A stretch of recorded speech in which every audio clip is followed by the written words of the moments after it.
ಹೇ stop ಈ ವಿಡಿಯೋನ ಒಂದ್ಸಲ ನೋಡ್ಕೊಂಡು ಬನ್ನಿ. ನೋಡ್ಕೊಂಬಂದ್ರ ನಿಮ್ಗೆಲ್ರಿಗೂ ಕೂಡ ಏನ್ ಅನ್ಸುತ್ತೆ ಇದನ್ನ ನೋಡಿದಾಗ? ಎಷ್ಟು ಜನ ಅನ್ಎಂಪ್ಲಾಯ್ಡ್ ಆಗಿದ್ದಾರೆ, ಎಷ್ಟು ಜನ ಒಂದೇ ಜಾಬ್, ಅಷ್ಟೊಂದು ಜನ ಬಡದಾಡೋಕೆ ರೀಸನ್ ಏನಪ್ಪಾ ಅಂದ್ರೆ ಇಂಡಿಯಾದಲ್ಲಿ 50 ಲಕ್ಷ ಜನ every year students pass out ಆಗ್ತಾರೆ.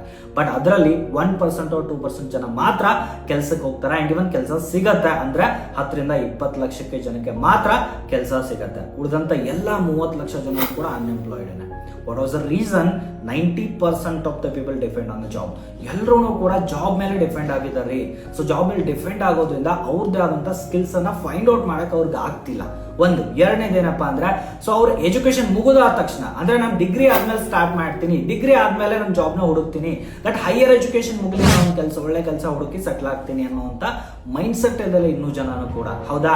ಸೊ ಹಾಗಾಗಿ ಅವ್ ಎರಡು ಥಿಂಗ್ಸ್ ಗಳನ್ನ ನೀವು ಫಾರ್ಗೆಟ್ ಮಾಡಿಬಿಟ್ಟು start earning from the student. ಇವತ್ತಿನ ಒಂದು ಅರ್ನಿಂಗ್ಸ್ ಅನ್ನ ನೀವು ಸ್ಟಾರ್ಟ್ ಮಾಡೋದಂದ್ರೆ ಡೆಫಿನೆಟ್ಲಿ ಹೇಳ್ತೀನಿ ಒಂದು ಒಳ್ಳೆ ಲೈಫ್ ನಿಮ್ದಿರತ್ತೆ.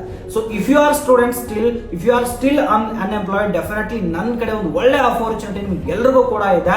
So if you are like interested, ನನ್ನ ಬಿಸ್ನೆಸ್ ನೀವು ಇಂಟ್ರೆಸ್ಟೆಡ್ ಇದೀರಾ ಅಂತ ಅಂದಾಗ ನನ್ನ ಬಯೋದಲ್ಲಿ ಒಂದು ಲಿಂಕ್ ಇದೆ, ಅದನ್ನ ಆದಷ್ಟು ಬೇಗ ಎಲ್ಲರೂ ಕೂಡ ಫಿಲ್ ಮಾಡಿ.